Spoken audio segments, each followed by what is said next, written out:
வாழ்க வளமுடன், வாழ்க வளமுடன், வாழ்க வளமுடன். நீங்கள் நல்லா வளரணும், நல்ல வளம் உடைய ஒரு பொருளாக எல்லாருக்குமே பயனாக வேண்டும். வாழ்க வளமுடன்.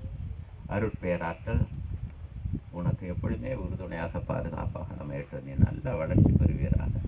இப்படி வாழ்த்துறது என்னென்ன வேணும்னு அதுக்கு நினைக்கிறோமோ அத்தனையும் நம்ம கொடுக்கலாம். நல்ல பூ வேண்டும், நல்ல காய் வேண்டும், இப்படியெல்லாம் கொடுக்கலாம். அப்போ இந்த எண்ண அலை அதனுடைய சொத்தாக மாறிய வண்ணம் இருக்கிறது. What attribute you give, it gives back. இதுதான் வாழ்க்கை. இதில் வேற ஒன்றும் கிடையாது. வேண்டியது விரிந்த மனதோடு அதை இறை உணர்வோடு பார்த்து அதை வாழ்த்துறோம். வாழ்த்துற போது அது நல்லா வருது. அது ரிசீவ் பண்ணும். நல்லா நிறைய பேருக்கு ஆச்சரியமாக இருக்கும். ரிசீவ் பண்ணும்.